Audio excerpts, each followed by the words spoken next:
So today we introduce the very useful and important concept, which is on the screen. It is called confidence intervals.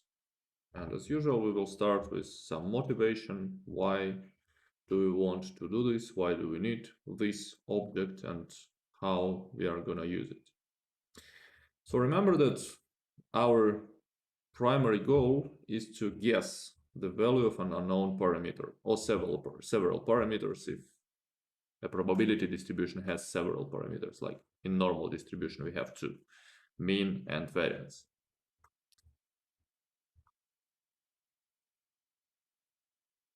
On the last week we covered techniques how we can make this guess with a single number. We established rules how to build estimators with the help of method of moments, with the help of maximum likelihood estimator. And we called the result of this procedure a point estimate. Yesterday, I demonstrated you how we can practically apply those methods. Yes, we covered two methods of constructing the estimators. One is called method of moments. Another one is the method of maximum likelihood. You did some exercises on Wednesday how to derive those estimators for different probability distributions. And also last Friday we spoke about some properties of good estimators. So good estimators must be unbiased, which means that, well, the estimator is a random variable and the expectation of this random variable must coincide with the true unknown population parameter. Of course, we establish this property in probabilistic terms using the theoretical tools that we have established in the previous course of probability. Another good property is consistency, which means that our random variable in probability converges to the true population parameter, or speaking simply, as the number of observations in the sample increases, the probability that the result of our calculations, the estimate, will deviate from the true population parameter, the probability goes to zero. The third, which was briefly mentioned, is efficiency. So the variance of this estimator must be the minimum possible from all other estimators. And this last thing is the key to start our today's lecture. So we spoke about unbiasedness and consistency. We spoke about one single number and how this single number can be evaluated. Now we will move our attention to this thing. So there is a variance of an estimator. Variance means that in principle, depending on the sample, you can produce different numbers. And these different numbers may be far from its center, far from the unknown population parameter. And now we want to know how far might be our result. How precise is our rule of finding this unknown number? So as usual, we start with some repetition, which might be useful for the material of this lecture. So remember, what does a sample mean? You know this. We did the calculations with hands, with Python. It's not that difficult. There is an estimator of a variance it's unbiased estimator of a variance. And so this is the estimator usually applied for the normal distribution. Well, in lecture number 3, we also spoke about some special statistics with some special sampling distributions. We covered t-statistic, which is constructed in the following way. We take the sample mean minus the population mean and divide this by the sample standard deviation over square root of the sample size. It has t-distribution, and we spoke about the properties of t-distribution, and you did some exercises on t-distribution, so I hope that you are familiar what we are talking about. Z statistic, the only difference with t-statistic is that in the denominator we have a population parameter sigma instead of estimator s. And chi-square statistic, which helps us to make some conclusions about the sample variance. So a chi-square statistic is constructed in the following way. Once again, I hope that you, to some extent, remember the things. We have covered them in lecture number 3. You had an exercise session. There is a home assignment, which is due till the next Sunday. So, and this home assignment is fully built on these sampling distributions. Now, what we are going to talk about today. A point estimator produces a single number, an estimate. So remember yesterday, we tried to estimate the probability that on a particular month, in a particular month, a stock price of Apple will decrease.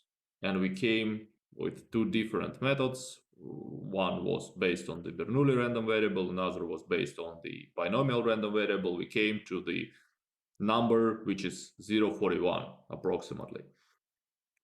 This is a single number, and this is a problem because, well, instead of a single number, we want to know how far we can be from the unknown population parameter, how far in principle we can be from our target with this one shot.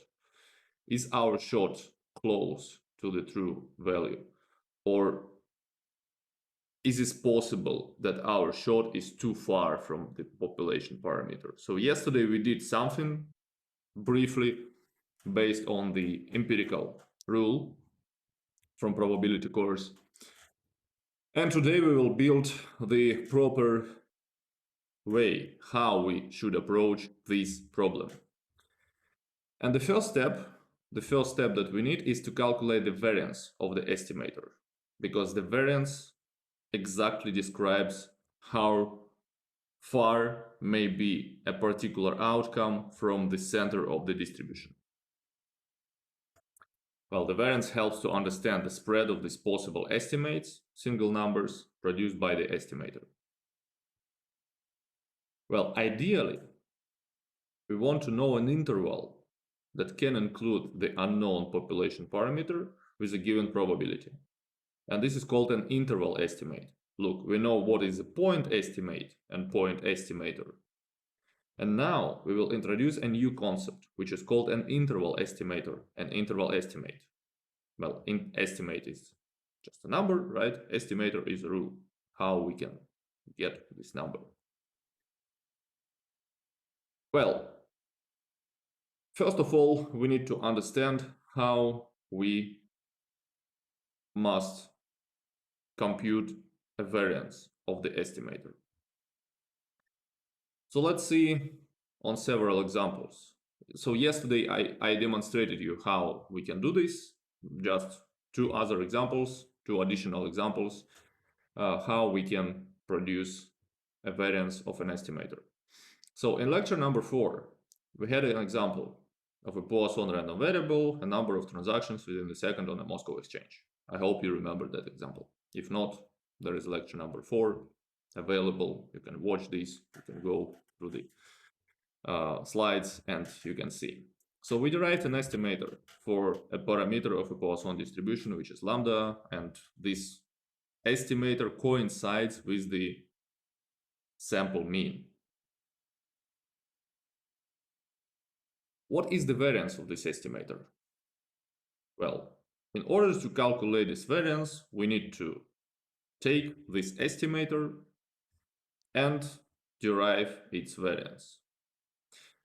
For this, we established some properties of variances. These properties are available in probability course, and if you are somehow confused how exactly we are doing all these things, so again, I'm referring you to the first of all, it was in the reminder of the lecture number 1, I guess. We had something here. Where was it? Yeah, it was here. We refreshed these properties of variances and how these coefficients are taken out of the variance. So everything is available here. Well, so I plug inside of the variance instead of this estimator the formula how I can calculate this. It's here, then 1 over n goes out of the variance squared, because this is a number, 1 over 10, or 1 over 100, or 1 over 1000, whatever, when I have the variance of a sum. The variance of a sum, if these numbers are, if these variables are independent, and they are independent, then it might be converted to the sum of variances. Only when the sample is random, because otherwise you must apply this part. You must calculate the covariances between the variables. But if the sample is independent and random, covariance is 0. Therefore, we have this.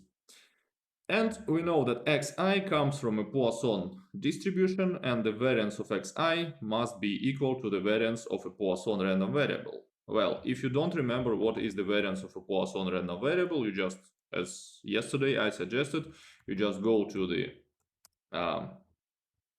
Wikipedia, to the corresponding article, and you look that the variance of a Poisson random variable is also lambda.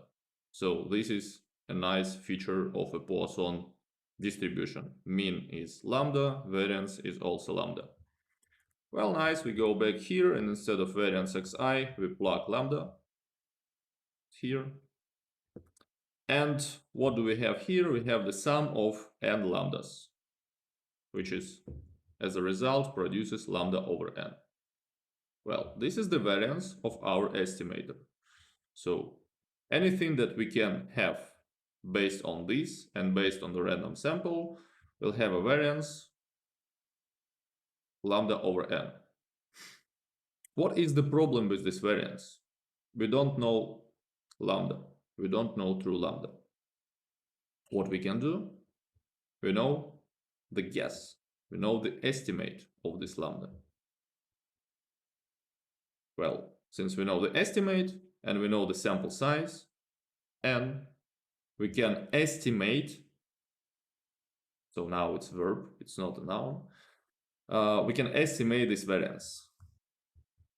With this, we can estimate the variance of an estimator, and that's going to be, look, so these are two different things. So this is a population variance of our estimator, which is not known to us as well as the lambda itself. But, because look, this variance depends on lambda, and lambda is not known. But we have something that can substitute our lambda, and we know lambda hat. Lambda hat from that example was 14.98. So now, based on the sample, I can plug this into the expression for variance, but instead of variance, I have also an estimate of this variance, a single number. It's here. So don't confuse these two things, please. So this thing is a theoretical thing, if you want. This is just a formula that says that our estimator has a variance which must be equal to this. And now, when I have a random sample, I estimate lambda, I estimate n, or okay, I don't estimate n, I know how many observations I have in my sample. And I can, with this information, I can estimate variance. So this is variance hat. Okay, and I have a number, please. Is this a large number? Not really, compared to the value of lambda hat, which suggests that probably when I draw different random samples, when I take different days, for example, trading days on a stock exchange, I will have other results to this lambda, but very close to this number. Okay, so this is an approach how we can estimate a variance of an estimator. It's kind of a confusing phrase. Estimate variance of an estimator. Is this approach clear what we do?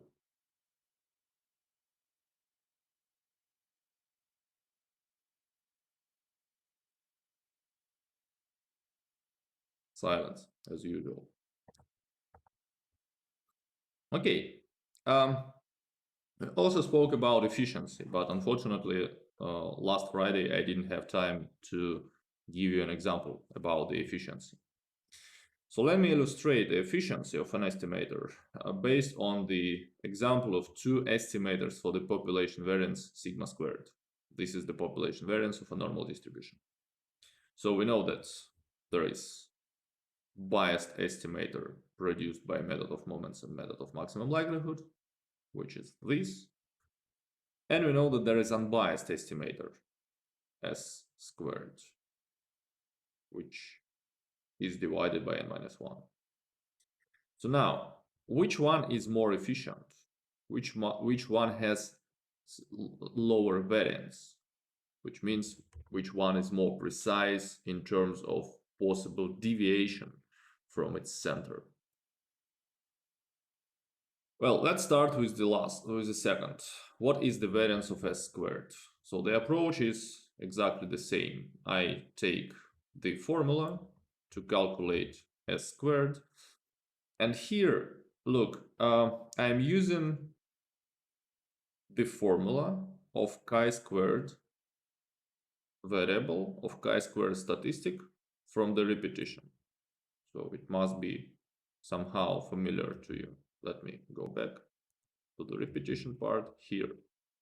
Look, if I want to express S squared, I need to multiply chi-squared statistic by sigma squared and divide by n minus 1. So exactly what I have here. Right? So this is a random variable, chi-squared. These are numbers, sigma squared and n minus 1. So these numbers, these constants, can be taken out of the variance, like this. Now I need to understand what is the variance of chi-squared.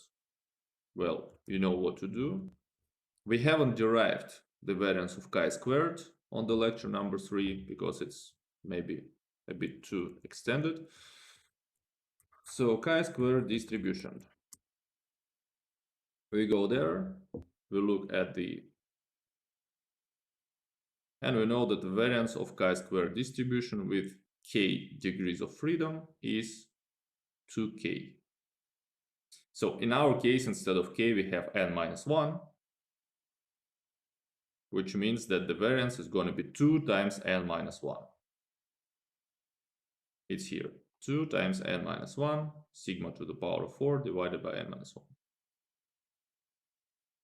So I can simplify, and finally I have this, 2 sigmas to the power of 4 over n minus 1. So this is the variance of S squared. If I want to compute the number, I need to estimate what is sigma to the power of 4. There is some way how to do this, but we are not going to discuss it. And then plug all these numbers to estimate this variance. So it's not our task. So in principle, we have this expression. Now, what if we want to calculate, or what if we want to derive the variance of this estimator, of the biased estimator? Look, what is sigma hat squared? I can transform this expression into the estimator s squared in the following way. This is s squared multiplied by n minus 1 and divided by n. Look, if I take this expression, I multiply this expression by n minus 1 and I divide this expression by n, I will get sigma squared head here. Now, this is a number, n minus 1 over n. This is a constant. I take this constant out of the variance squared, and I'm left with variance of s squared. And I know what is variance of s squared. It's this one.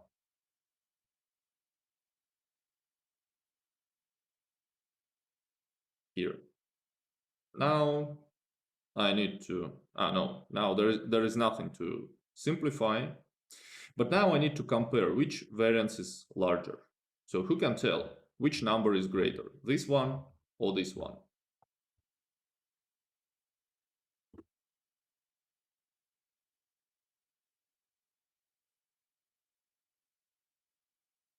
You can probably look at this expression, maybe it will help you to compare variance of s squared and variance of sigma squared. Which one is greater based on this thing?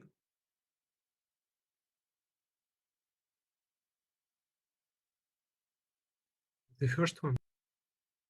Which one, the first? Variance of s squared or sigma squared? Sigma. Larger or less? Less. Less, correct. Because n minus 1 is always less than n. So this fraction is always less than 1. And anything that is less than 1 squared is also less than 1, right? So when you take some number and you multiply this number by fraction which is less than 1, you get the smaller number, right? So variance of sigma squared head. Well, I can do the following thing. I can rewrite variance of s squared in this way. I can multiply numerator and denominator by n minus 1 also. So the numerator is the same, right, here and here, but denominator here is smaller than the denominator of this fraction. So therefore what? Therefore, variance of s squared is greater than variance of sigma squared head. And look what we have. We have biased estimators. So, and biasedness is not a nice property. But on the other hand, this estimator has smaller variance, which is more efficient. On the other hand, we have this estimator, which is unbiased, but unfortunately it has larger variance. You see that this is a contradictory thing, because you cannot choose only one estimator, which is the best possible estimator. Well, in practice, we prefer s squared, because unbiasedness probably is more, let's say, is better property. But on the other hand, we must be aware that sometimes there are more efficient estimators that are, for example, biased. Yeah, so sigma squared head is more efficient than s squared. Okay, nice. So now, since we know how to build, how to derive these variances of estimators, we can move to the essential part of this lecture, which is confidence intervals. So what is this confidence interval? As usual, the setup is the same. We have a random sample, x1 to xn, on a random variable x. We have either density function or mass function, depending on whether it's continuous variable or discrete variable. And we have an unknown parameter theta, which belongs to a specified set omega.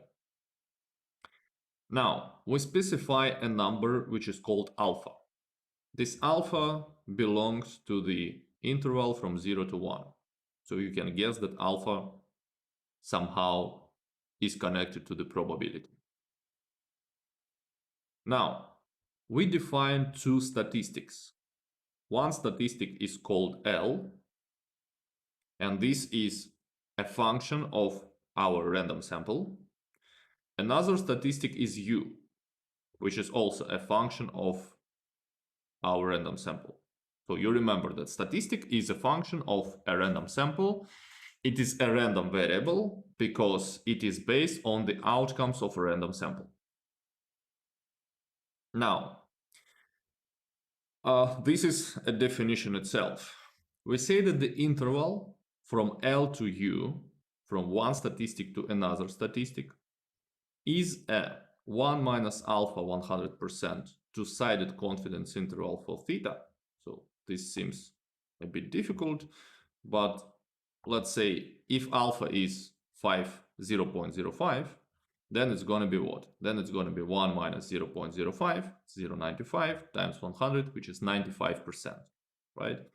So usually we say this as a percent. 95%, 90%, 50%, 80%, whatever.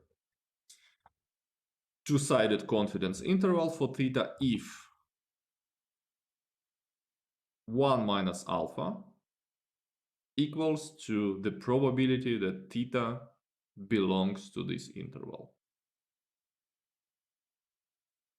So what is alpha, basically? Alpha is the probability that theta does not belong to this interval, right? So we may have only two complementary events. One event that theta belongs to the interval from L to U. Another event is that theta does not belong to this interval. And alpha specifies a probability that theta does not belong to the interval. Therefore, 1 minus alpha is the probability that our unknown parameter is enclosed by our statistics L and U.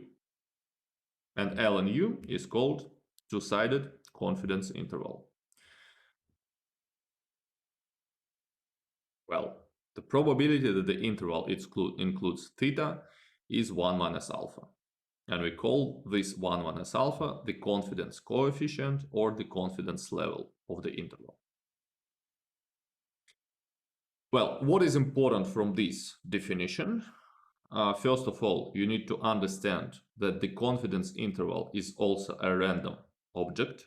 Now we have two random numbers, lower bound, that's why L, and upper bound, that's why U. So both are random variables. But the nice feature of a confidence interval that we can claim that our unknown parameter, the parameter that we don't know, you remember, this is the target. And we don't see this target. And since we don't see this target, we are shooting kind of blindly. But now with the help of a confidence interval, we can say, well, in this interval, the population parameter is enclosed with a given probability. For example, 99%. I'm 99% sure that the unknown target is here in this interval. And of course, the narrower this interval, the better.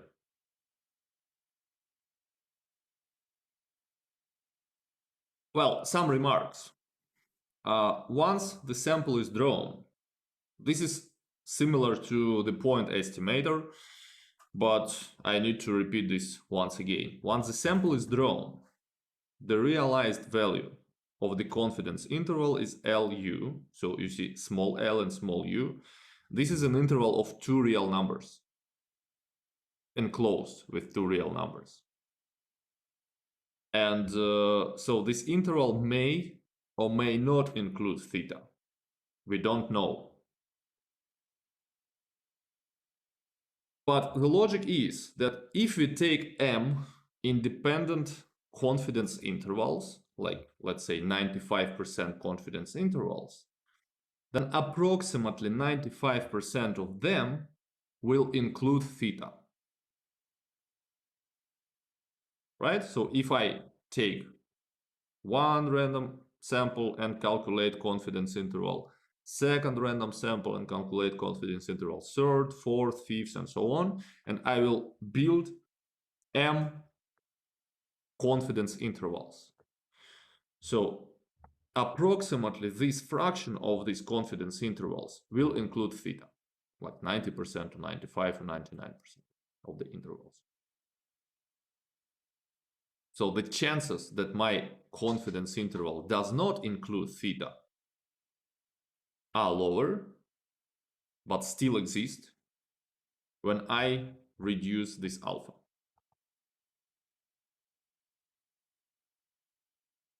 Well, we are that much confident that the true value of theta lies in the interval from L to U, small l to small u, between two numbers.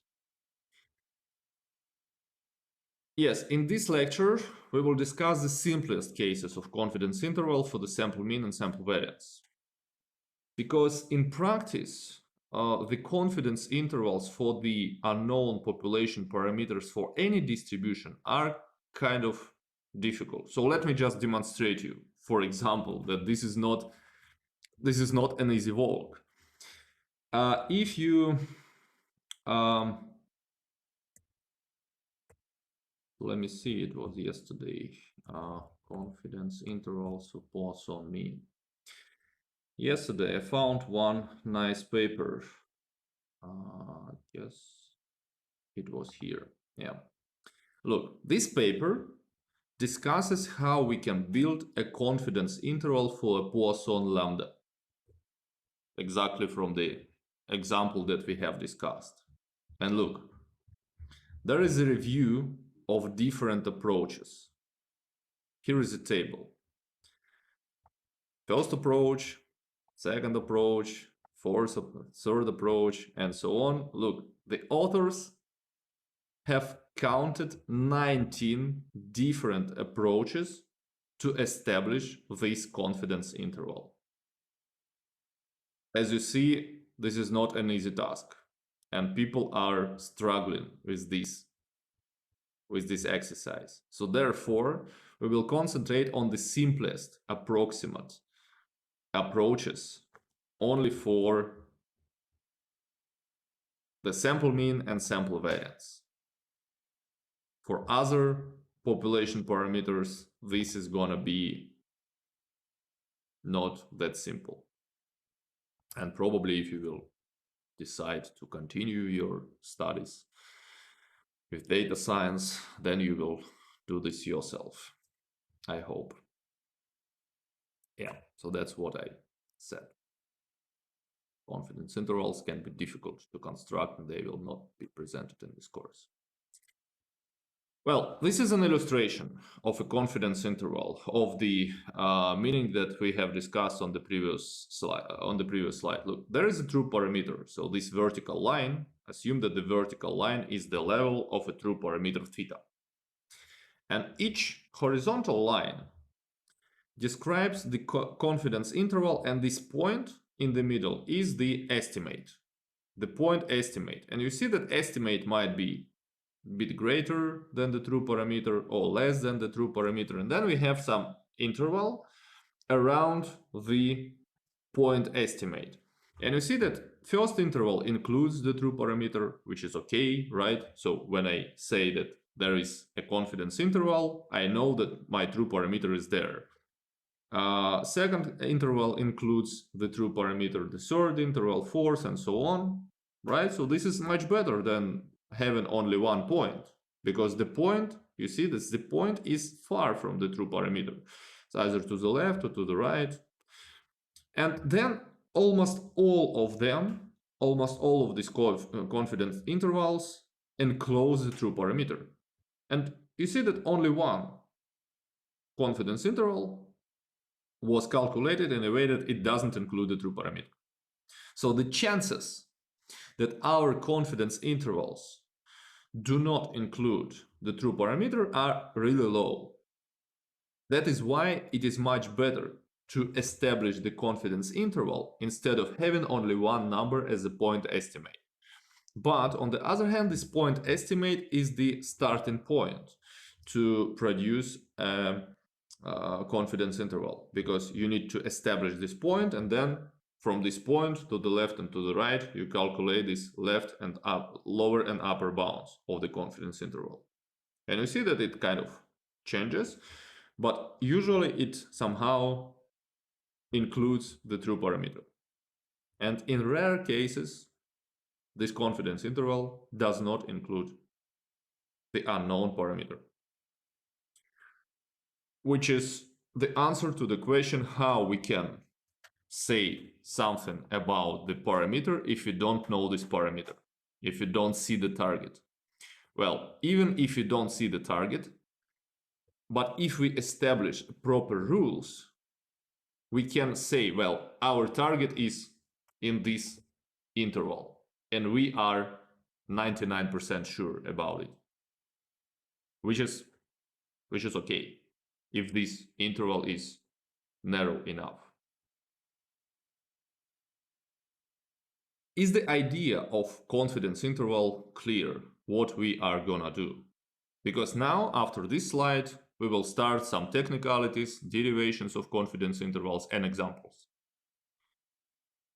The idea, the logic, what we are doing. Is this clear? Do you have any questions? No The questions. idea is clear. Good. So now, it was not an accident that I showed you those sampling distributions. So based on them, based on those statistics, t, z, chi-square statistics, we will build these confidence intervals. So we will start with the simplest case, but sometimes this case is not appropriate in reality when the random variable x has a normal distribution. Well, suppose that we collect a sample of random variables, and this sample, all these random variables come from the normal distribution with the true population mean mu and sigma squared as a variance. We don't know these true parameters. We estimate them with the help of sample mean and unbiased sample variance.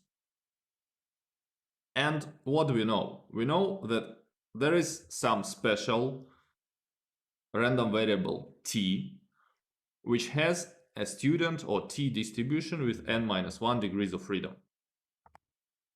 We are familiar with this. Now, we select a number alpha from this interval from 0 to 1, and then we define a value t, number t, small t. So it has this long subscript 1 minus alpha over 2 n-1. So what is this? This is 1 minus alpha over 2 quantile. You are familiar to the idea of a quantile of a t distribution with n-1 degrees of freedom.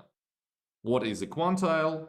It means that my random variable t must be less than or equal, doesn't matter, than this number with the probability 1 minus alpha over 2.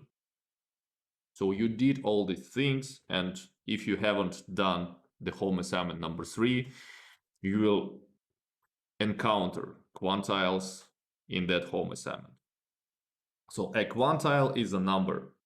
This number says that the probability that my random variable t is less than this number coincides with this 1 minus alpha over 2, which is the parameter of this quantile. So here's an illustration, just to remind you. If we have a t distribution, and this t distribution is established for this special random variable large t, and we have these two numbers. So one number is t 1 minus alpha over 2. So I omitted this n-1 because it's going to be too long. This number here.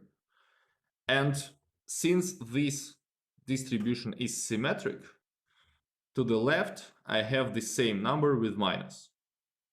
Then these two numbers cut a probability which is equal to 1 minus alpha. And to the left, I have alpha over 2. And to the right, I have alpha over 2. Right? And why this is 1 minus alpha over 2? Because it's going to be, well, I define a quantile only with the upper bound. Not there is from minus infinity to this number. So therefore, this number kind of cuts all the area to the left from this number, which is 1 minus alpha, and also alpha over 2, which is going to be 1 minus alpha over 2. So don't be confused with this. And by the way, this is what? This is the cumulative distribution function, this probability. Okay, knowing this, and exactly based on this picture, I can do the following operations. Look, I know that the probability that my variable t is bounded between this number and this number. These are two numbers, and they are symmetric. So basically, this is the same number, but here to the left it's with minus. So this inequality here just reproduces what we have on this picture. So the area, this red area between two values, minus t, 1 minus alpha over 2, and t minus alpha over 2, this area, the probability equals to 1 minus alpha. It's here, what you see on the screen. Now, I know that t is this fraction. X bar minus mu over s divided by square root of n. Well, nice step. What's next? I can multiply the inequality by s over square root of n here. In the middle, I have x minus mu. For those of you who have covered sampling distributions exercise session, this expression must be familiar, because in some tasks you had this. You had what is the probability that the deviation of a sample mean from the true population mean will not exceed some number. I hope this is familiar. We use this. Now, the next step. I want to express mu, the true population parameter, from here. In order to do this, I need to subtract x bar. So here it's going to be minus x bar, here it's going to be minus x bar, and then I need to reverse the inequality. So the last result is here. Mu is bounded between this number and this number. So I don't know what is mu, but I know that with the following probability, it must be between this and this. And I am able to calculate s, I know what is n, and we are familiar how to get the quantiles of t distribution. So everything is available. But these two boundaries, the left boundary and right boundary, define that this is only a probability that my population mean will be between these two numbers, and this probability equals to 1 minus alpha. Here we are. This 1 minus alpha confidence interval for the population mean is just this interval. This is the lower bound, and this is the upper bound. Well, isn't this beautiful? We know a lot of information about our unknown goal. We don't know what is the target, but we know that with the given probability, this target is gonna be included in this interval. Nice.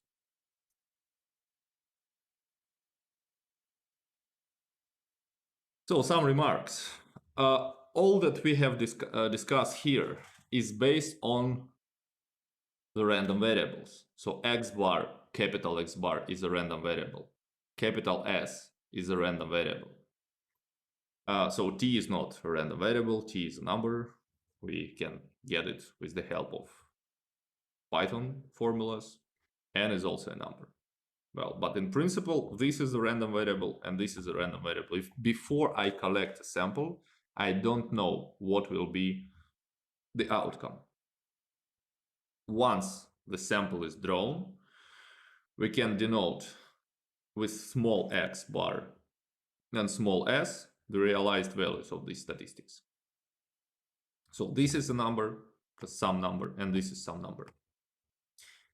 And then this confidence interval, well, you see that instead of capital X and capital S, I have small x and small s.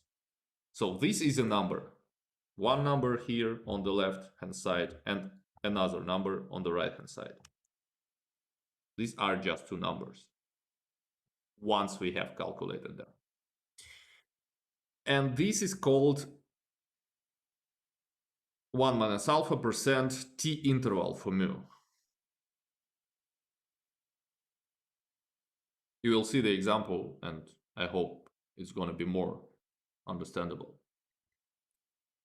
Well, and also one additional important term that we are going to use throughout this course later on is that this s over square root of n is called a standard error of x bar. We have introduced the standard error yesterday when we have discussed the standard deviation of a sample estimator. So this is exactly the standard deviation of x bar, and we call this a standard error. And we will have this standard error throughout the whole course of statistics and econometrics as well. We want to know them because the standard errors are important to establish the confidence intervals. Well, here is an example. Let's see how this works. So assume that we have a random sample drawn from the normal distribution. So 1, 2, 3, 4, 5, 6, 7, 8, 9, 10 numbers. So all that we know, you can trust, I produced this random sample from the normal distribution. All that we know is that this is a sample from a normal distribution. In practice, well, we just assume that this is a normal distribution. In practice, we don't know whether it's normal or not. Well, we want to construct, where is 9? I wanted to construct 95% confidence interval for the population mean. So it's a typo, it's not 5. Let me check the code, I guess I made a typo here.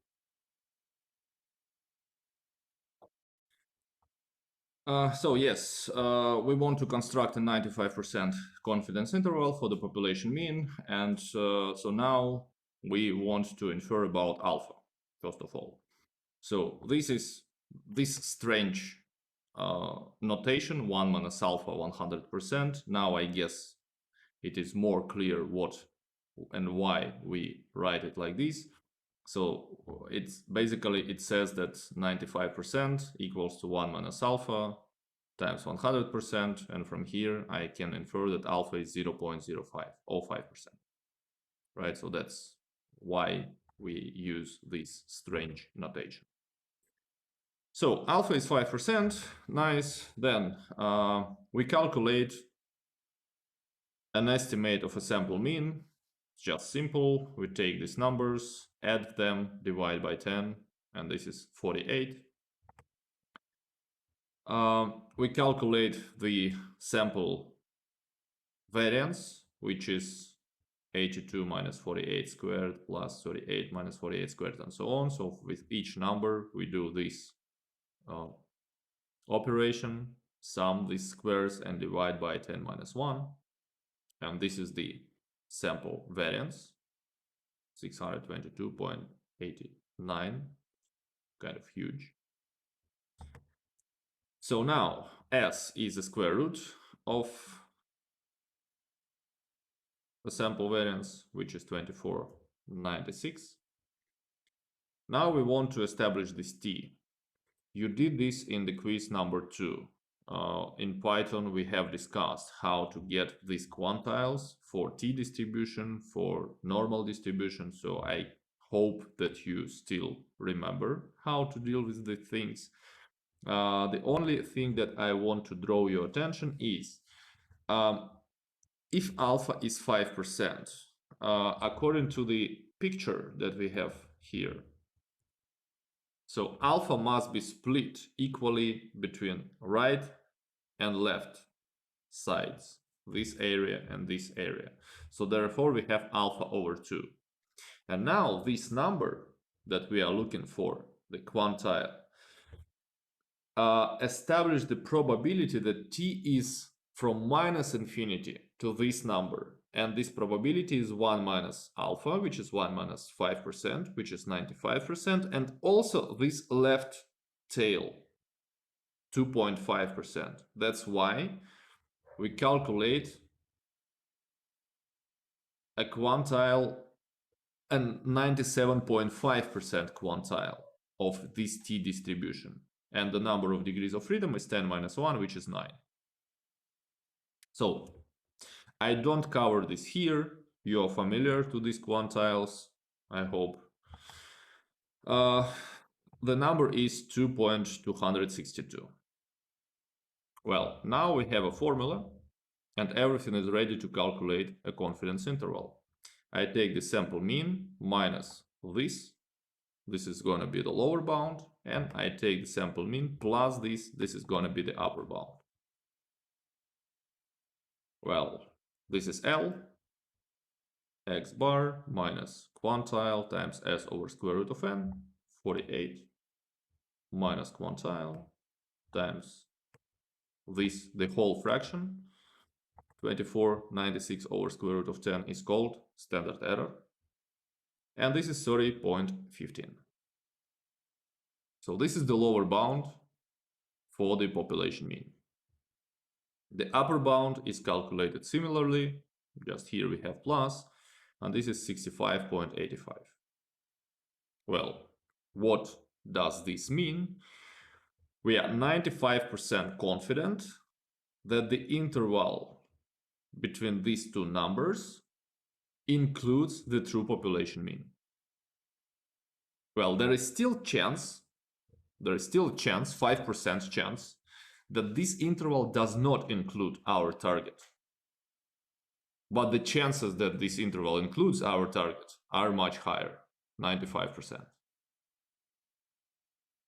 But still, we can never be sure to 100% that anything that we calculate based on the random sample completely includes our target. Well, basically we can say with certainty that the interval from minus infinity to plus infinity includes the unknown parameter. But as long as we establish some numbers, there is still some probability. But 95% is enough, I guess, to be confident that the true parameter is bounded between these two numbers. Well, the problem is here. The problem is what? The interval is very wide, right? So from 30 to 65, which is, well, not that satisfactory. Well, how we can make this interval narrower? So looking at the formula, we can change the sample size. We can increase n, and as n increases, the confidence interval reduces. So I can reduce the error of my estimation, which says that the more observations you have, the more precise you are gonna be. Are there any questions about this example? Calculations, no arithmetical technicalities. This is, I guess, must be clear. The logic.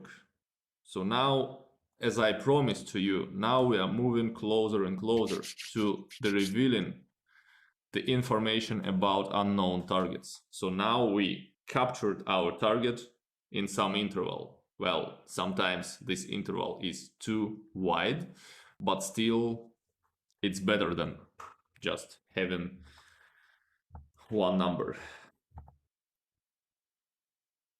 By the way, so I have derived this with the random sample with the true population mean, which is 50. And you see that the sample mean is kind of close to the true population mean, but it shouldn't be always the case.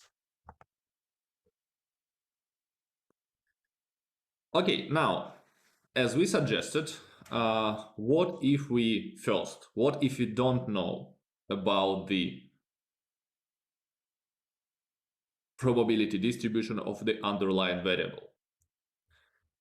And if we want to increase our precision, what we can do, we can collect a large sample. This is based on our discussion about the large sample asymptotics, lecture number 2. So suppose that the random variables are a random sample on a random variable x with mean mu, variance sigma squared, but the distribution of x is not necessarily normal. It may be any distribution, but the sample must be large. We have x bar, s squared, sample mean, sample variance. Well, it shouldn't be s squared, I guess it should be sigma hat, right? Because s squared denotes the sample variance for the normal distribution usually, but sigma squared, just not to confuse things, must show you any estimate of a population standard deviation. Well, Sorry, I have a question. Yes. About the calculations on the previous slide. Where the t, like, is it a quantile? How Yes. the calculation is made? Well, you must be okay. familiar to the quantiles, I guess. Well, I just didn't get, like, it is t 1 minus 0.05, and is it what is divided by, what is the number after division? Wait, this 2.9 2.10 higher. Wait, so yes, it might be a bit cumbersome notation, but there is no other way to do. So the first number, whenever we get this quantile, right? For the quantile, we must have two parameters. So one parameter is the probability, Q, and another is the number of degrees of freedom. It was, for example, introduced in these exercises when we discussed the t distribution in the lecture number 3.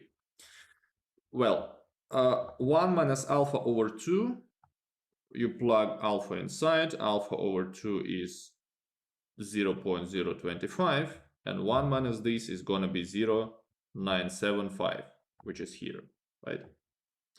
The second number is the number of degrees of freedom, n minus 1. Oh, I see. So yes. Okay. All this construction is the whole thing. It's t, but just I cannot write t without any kind of subscripts.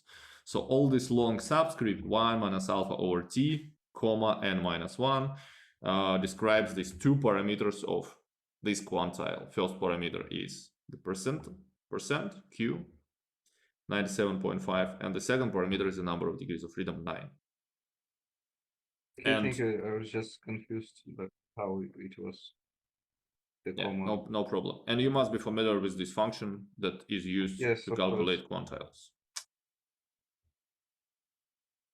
So we plug here 0.975, here 9, and you will get the quantile. Okay, good. So let's continue this discussion. So what if you don't know the distribution of x? Then we know, based on the large sample asymptotics, that this fraction, x bar minus mu, divided by the estimate of standard deviation over square root of n converges in distribution to Z statistic. If you don't remember, I can remind you from lecture number 2, it was the central limit theorem, and in central limit theorem it says that, where is that? Here. Yeah, so this thing converges in distribution to Z. And Z is a statistic that has a standard normal distribution. Well, the rest is exactly the same as for the previous confidence interval. We define alpha. For this alpha, we define Z1 minus alpha over 2, which is the quantile, the respective quantile of a standard normal distribution. Well, the meaning of this quantile is the same. The probability that my statistic Z is less than this number equals exactly 1 minus alpha over 2. And then I do the same construction. I know that Z is going to be bounded between this quantile and this quantile with probability 1 minus alpha. This is approximately, not exactly, but approximately equal to the probability that this fraction, mind the difference, it's not S now, it's sigma hat, which is the estimate of any population standard deviation, not only normally distributed, but any other Poisson, binomial, whatever. It might be S as well, but not necessarily. So it's bounded between these two numbers. And now I do the same steps as for the t value. I multiply by this standard error here and here, and then I derive mu. And mu is going to be bounded between this and this. It's completely similar. So the large sample confidence interval y minus alpha with the confidence level y minus alpha looks like this. Instead of quantile for t distribution, you have a quantile for standard normal distribution, Z. And here, instead of specifically S, which is the sample variance, you can plug there the appropriate estimator of a population standard deviation. If you have some guess about the underlying distribution. So you will see the example why it is not necessarily S, but can be any estimator of a standard deviation. So you see that it is, in principle, it is similar. The only condition here that you can apply this for large samples. Large samples means that n must be sufficiently large. Well, 100, 200, 300, ideally even more. The larger is n, the better this approximation will be, because it is approximately. Well, here is some comparison, right? So for the small sample confidence interval, based on the normality assumption, we have the following thing. We have S, we have T quantile. For the large sample, when we don't know the underlying distribution, which is in most of the cases happens, but n is large enough, we can use this approach. And you may see both of them in some practical works, in some articles, that people use t values, people use z values, because, well, if n is large, these two are going to coincide. Well, in practice, we often do not know if the population is normal, but for the same alpha, the student's quantile is greater than standard normal quantile. Therefore, if alpha is the same, this interval is gonna be wider, slightly wider than this interval. And well, our task is not to calculate the narrow interval. Our task is to be confident that our interval includes the true population parameter. So that is why sometimes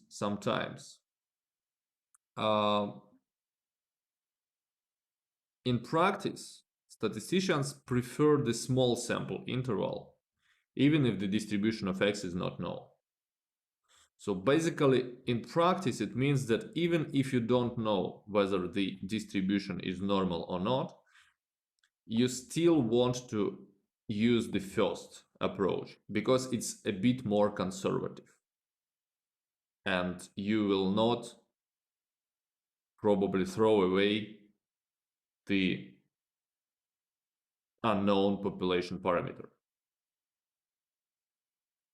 But as I said, if n increases to infinity, this t and this z are gonna coincide, or this t moves to z. And also, if you remember when we discussed the student's distribution, you see that when the number of degrees of freedom increases, the distribution, the density function of the student distribution moves and becomes closer and closer to the standard normal distribution. That's the same thing. So these quantiles are going to coincide.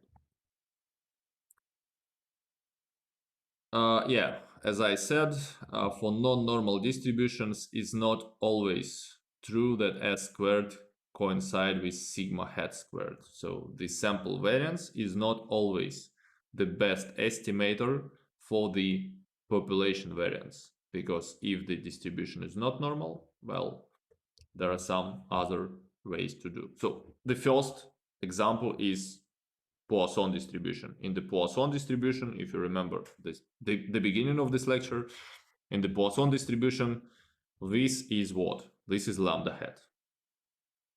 So the estimator of a variance is lambda hat. And s squared maybe is not the best choice. Yeah, for binomial, sigma hat is this. Remember yesterday class, we have established this. And for the Poisson, sigma squared hat is lambda hat. So be careful with this. If you know something about the underlying distribution, don't use s squared all the time. Well, let's go back to the example about the transactions on the Moscow exchange. We want to construct 90% confidence interval for the parameter lambda. We know that for the Poisson, lambda coincides with mu, and therefore lambda hat estimates the true population mean. And lambda hat coincides with x bar, and this is 1498. We know from the beginning of this lecture that the estimate of variance is also lambda hat, and it's also 1498.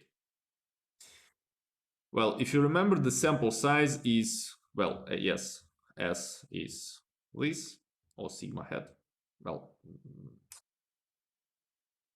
yeah, practically it shouldn't be S. Sorry for this typo, it should be sigma hat without square, because S is not appropriate here. 387. Well, we calculate the quantile, 95% quantile of a standard normal distribution. Let me remind you where we can get it. So this function helps us to calculate the quantile for the standard normal distribution. So let's plug here 0.95. It's here, and well, the lower bound, x bar minus quantile. As I said, don't be confused, please, with this notation. So all these things are related to z. So it's not like alpha over 2 multiplied by something. No, this is a subscript of z. So 1645 multiplied by sigma hat, which is 387, and divided by the square root of our sample size, which is large enough, almost 3 30,000. And this is 1494. The upper bound 1502, and we see that the interval is narrow enough. So our confidence is 90% that the interval 1494 to 1502 includes the true population parameter lambda. Again, instead of just one number, we have some interval of potential values where lambda can be, and we have some probability or some, let's say, belief, some likelihood that there are chances that this interval includes the true population parameter. Any questions here?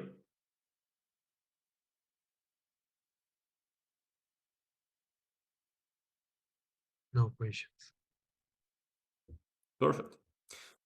So another example from yesterday, let's discuss how to build the large sample confidence interval for the Bernoulli P. So Bernoulli P is the proportion or probability of success. So I hope you remember from yesterday that Bernoulli variable takes two values, 1 and 0, 1 if there is a success, 0 if there is a failure.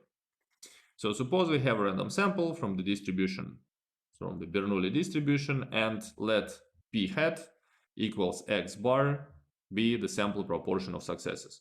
You remember yesterday we established that p hat, the estimator of true p, is exactly the sample average of these ones and zeros. So yes, we know that this is the method of moments and maximum likelihood estimator of p.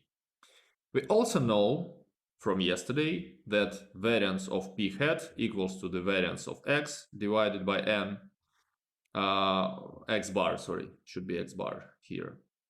And no, wait. No, it's variance of x, yes. And it's gonna be p times 1 minus p over n. Yeah, that's correct.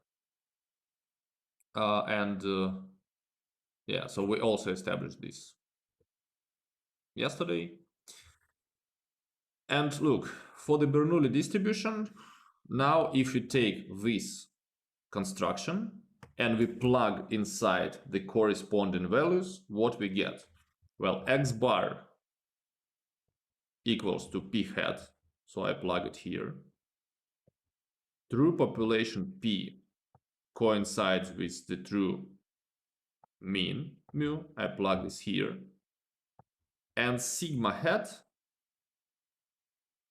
is a square root, sigma squared hat over n coincide with this.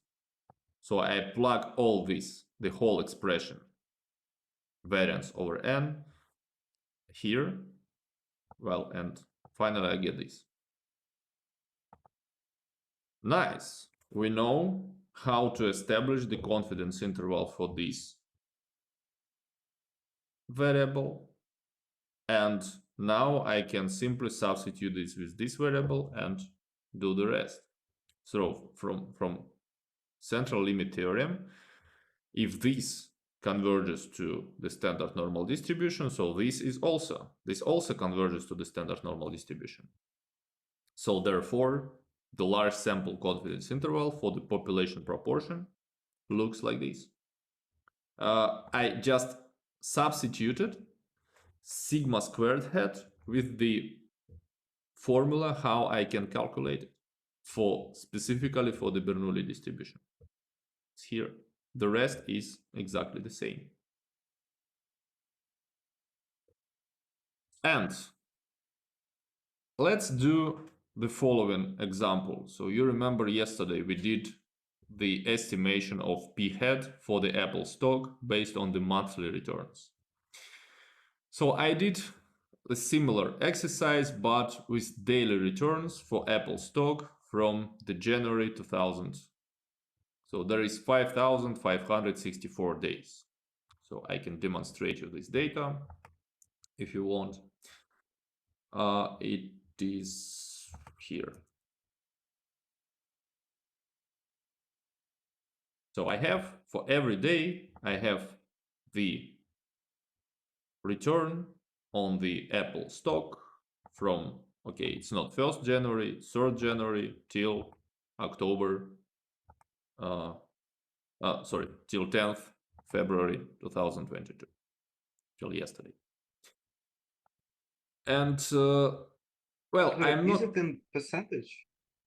Yes, I multiply by 100. Yes, Oh, I see, which okay. means that this is gonna be 8.87% or minus 2.30, let's say 6%. Yes, since I multiply everything by 100, this is percent. Well, if you remember yesterday's class, I do the same exercise for every day. I define x equals 1 if the return is negative, if x equals 0 if the return is positive or 0. Then I have the sample of Bernoulli variables 1 or 0 depending on the direction of the stock price. Well, x is a Bernoulli random variable. I want to construct a 99% confidence interval for the parameter p. Well, when I calculate p hat, it's here. Well, first of all, I define this Bernoulli variable in the same way as before, as yesterday. You must be familiar with this. Then I just calculate p hat as the mean of x. That's also something simple. P hat is 0.4473, which means that in 47% of the days for this interval, almost 22 years, 21 year, right? 47% of the days the stock price have been decreasing. Well, sigma hat squared equals to 0.249. I simply calculate this based on the Bernoulli variance of the Bernoulli variable. Now, I define the quantile of a standard normal distribution, which now is going to be 99.5% quantile, and this is 2.5676. And I calculate the lower and upper bounds. So here and here. Lower bound and upper bound. So now, for example, in practice, I can ask the question, well, is there equal chances that tomorrow stock price of Apple will increase or decrease? Equal chances means 50-50, like a coin toss. No, the chances that I'm 99% confident, look, it's still possible, but I'm 99% confident that chances that Apple stock price will increase tomorrow are slightly higher than chances that the stock price will decrease. Why? Because the probability that the stock price decrease is bounded between 45.6% and 49.1%. This is my confidence interval. Well, there is still a chance that there is 50%, but this chance is 1%. That's how I can answer these questions about the world around us. I don't know whether it's equal or not, but I can, with some given precision, I can say, well, my target is bounded in this interval. And I am 99% sure that it's there. Well, maybe based on this, you can choose the better stocks, which have the higher chances of increase in the stock price than decrease. That's not the only, of course, tool, but it's nice to illustrate. Okay, the last type of a confidence interval that we need to discuss, the last population parameter, is the population variance for the normally distributed random variable. The setup is the same.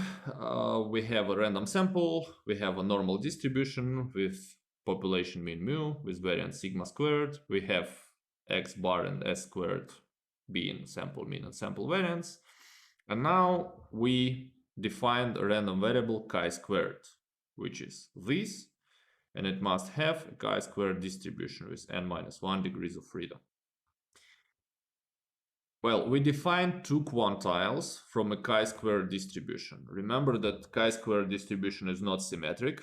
It always takes so the values of these quantiles might be only positive.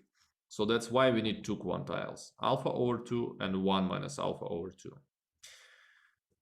And then we build, using the same logic, we build the confidence interval for sigma squared. First of all, chi-squared variable, random variable, must be bounded between the left quantile and the right quantile with probability 1 minus alpha. Now, instead of chi-squared, I plug here the fraction n-1 s squared over sigma squared. Well, the next, I divide both sides by n-1 s squared. And the last thing, I need to kind of flip them, right? But once I flip them, the inequality signs must reverse, and I kind of flip them upside down, and then I turn them from the left to the right. So finally I have this n-1 s squared divided by the larger number, because this is the larger quantile here, and n-1 s squared divided by the smaller quantile, by the left quantile here. So this is the confidence interval for the population variance under the normality assumption.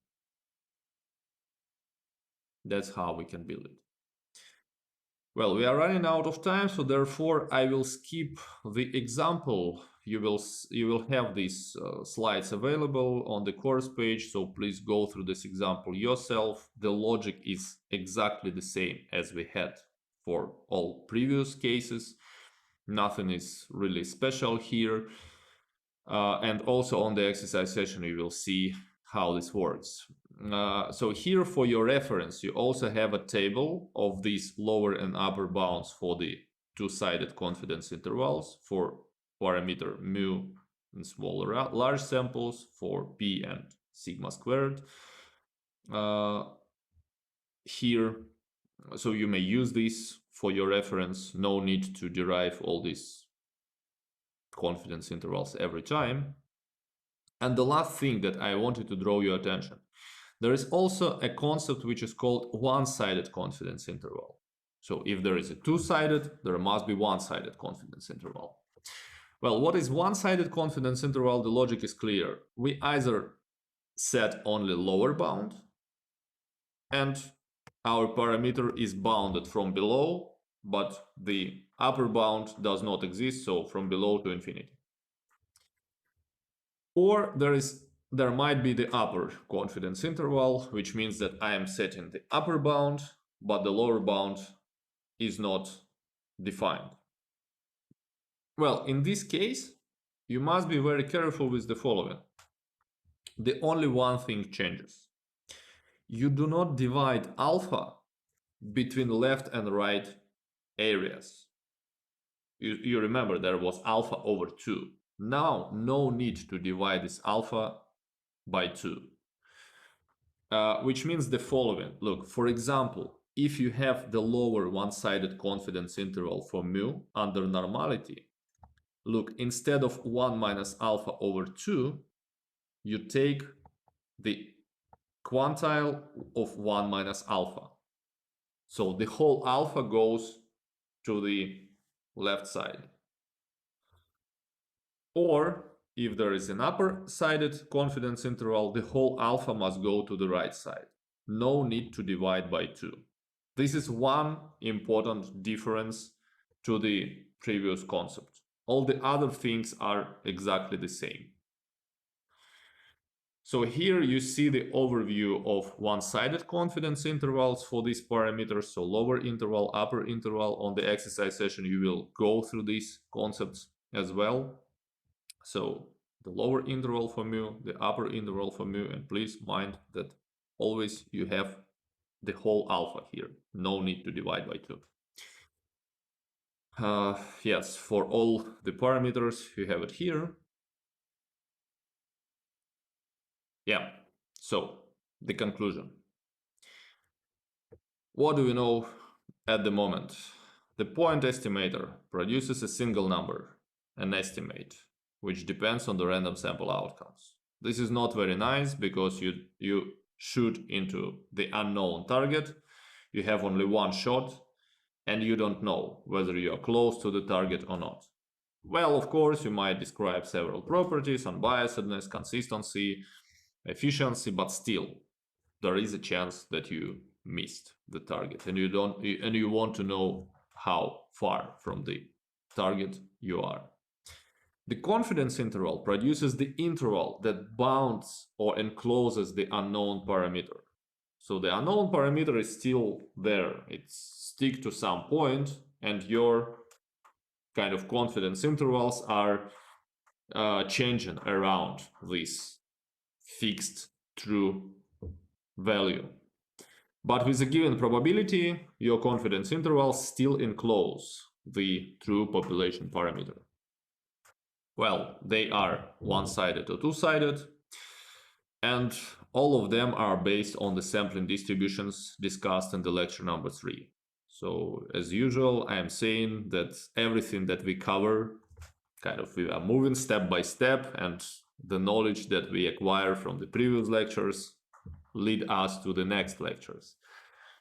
So the next week we will start one of the essential topics in statistics, which is called hypothesis testing.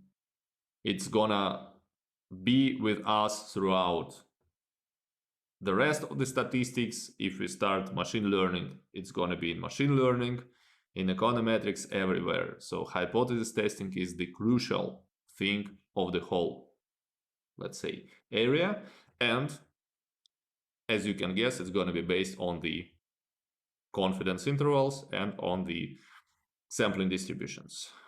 So therefore, in the next lecture, we will introduce this new interesting concept.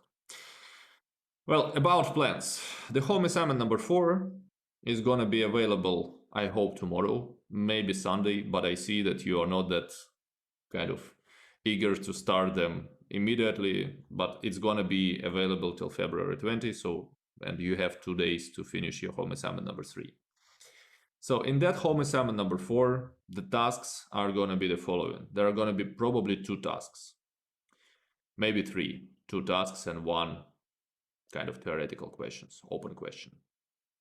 So you need to derive method of moments and method of maximum likelihood estimators.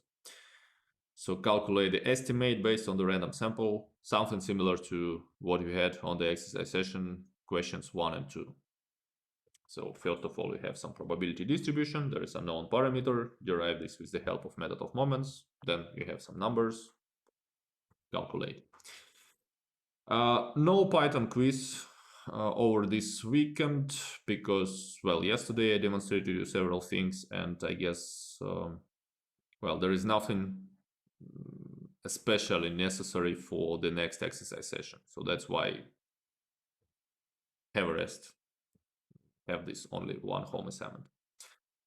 And from the next week we start econometrics classes. Don't forget that next week we have 1 lecture of statistics and 1 lecture of econometrics. So I think we have enough knowledge and enough skills now to start with that second subject.